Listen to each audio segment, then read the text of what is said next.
describe St Calpa as a very calm, supportive environment, welcoming, and has great opportunities for people that want to progress in their recovery.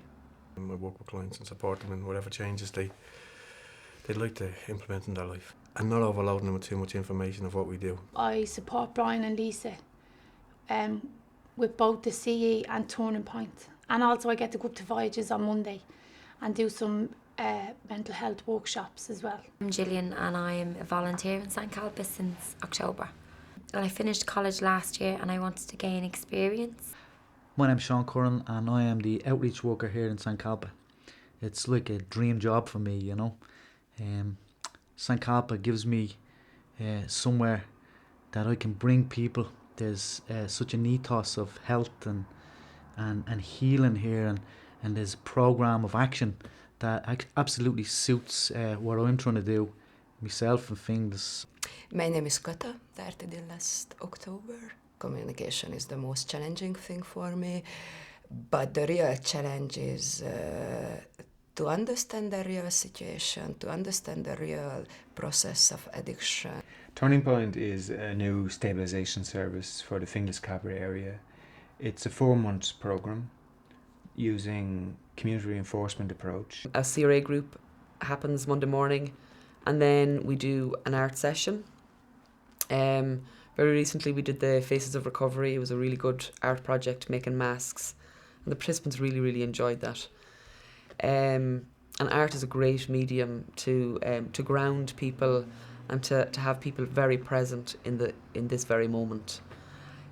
Friday we again do either an information session or another CRA group, and then a weekend planner, so that the guys can plan for their weekend and try and keep themselves safe over the weekend. The community reinforcement approach is about meeting the person where they're at, so a real community development approach to the person, meeting them where they're at, empowering them to have the confidence to believe in themselves, that they can actually be active participants in their own community, and not nag them, because we know that nagging doesn't work. The hardest challenge is breaking the isolation, reaching out and asking for help. The good thing about Turning Point is that people turn up in different places. We can get people who could be a week clean, whose needs may be different than someone who is using heroin on top of the prescribed medication or coke, or whatever other drugs. So the goals can be different. Someone a week clean, it will be how we can maintain that. What's the next step? If you can manage to build a relationship and really truly meet somebody where they're at, you can motivate them to make huge changes in their lives. I find that if we can work with other agencies, that we get much better outcomes, because we're really taking a holistic approach then. For instance, we have a client that we're working with, a psychotherapist in the clinic, and because we work so closely together, we've managed to stop this guy injecting into his groin, which is a huge outcome. So it's like, how are we going to get you to stop using? And it can be basic relapse preventions, like, might seem basic I suppose to us, but keeping away from people, places and things. But if you can get some kind of stability into someone's life, you make room for them to make other decisions in their life. She's buying extra tablets, so she wants to reduce that and then reduce the prescription drugs that she's on. Every day we can and usually sometimes do stand at a turning point where the decision to choose life or to continue the way we are, we're confronted with that decision. And it's like, for myself, St Calpa is an excellent place to stand at the turning points, to come alongside people and every day seek for that turning point in their life, or every day awaken the people who are affected by drugs or brokenness or alcoholism. Come alongside them and say, this can be your turning point day. And usually there is quite enough pain in their lives, and has been for quite a long time, so that they're looking for the door out. They're looking for the door of hope. We look at their health, their physical health, their mental health. They might have housing issues. They might have a lot of issues that affect them as a person, and that push them maybe further into drug use. And if we can look at all of those issues that are coming up for them and work with all of the different agencies that deal with each of those issues, and case manage that, then we have a much better opportunity of having a positive change for that person. You see a client coming in the first time and they won't look at you, or you know, they're just very closed and broken, you know. But to watch them grow and develop and completing courses and putting referrals into different agencies and starting to believe in themselves, I think that's the best part about this job. Standalone stuff doesn't work. If that was the case, we'd just say, come in 16 weeks, we'll fix it.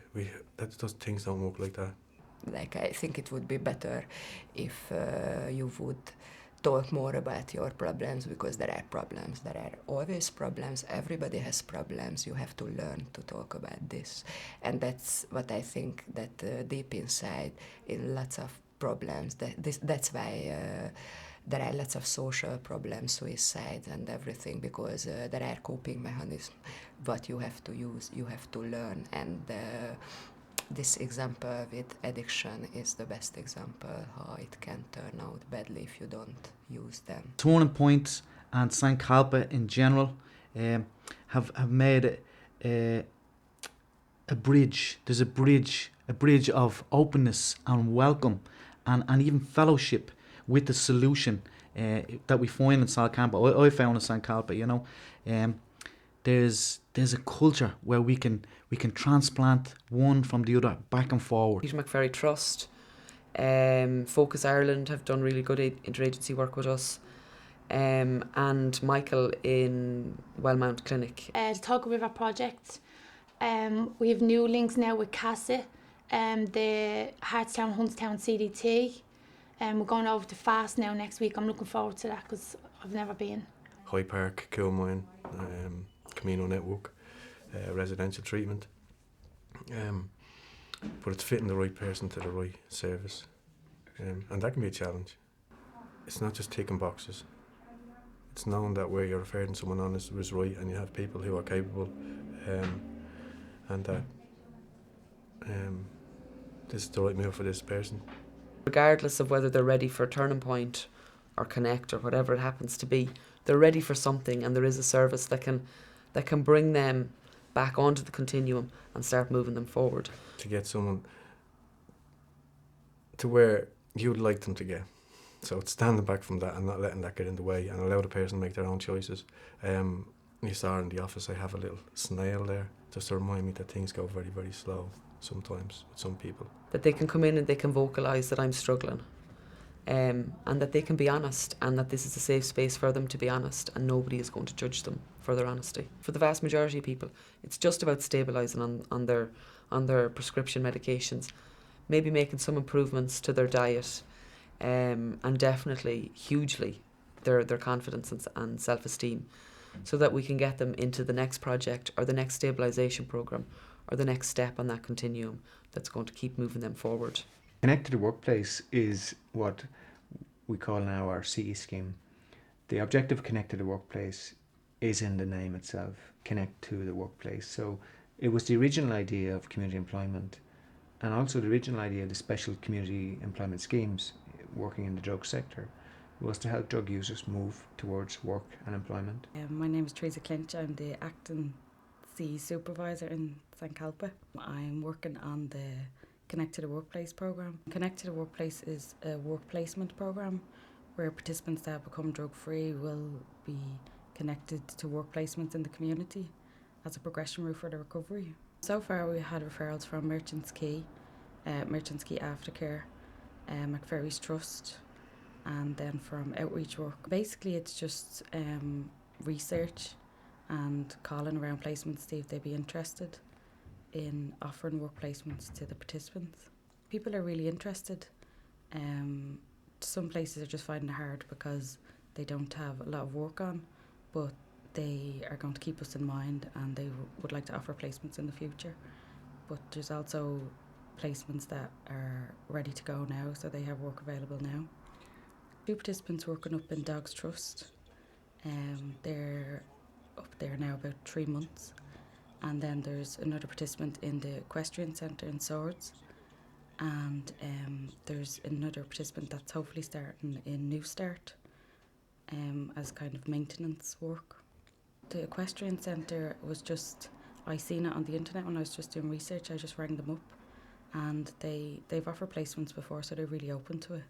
And the girl that is doing her placement there has a lot of experience, which they're really attracted to. They're a bit nervous because they probably haven't been working in a while. They're a bit anxious, but once they kind of get their first day over, they're okay. Like, they're excited and they're glad to be back in the workplace. One day a week they will come here to St Calpa, where they do therapeutic group work and one-to-ones. And then there's holistics like Reiki and Tai Chi and meditation. And there's also education and training available hopefully in the future.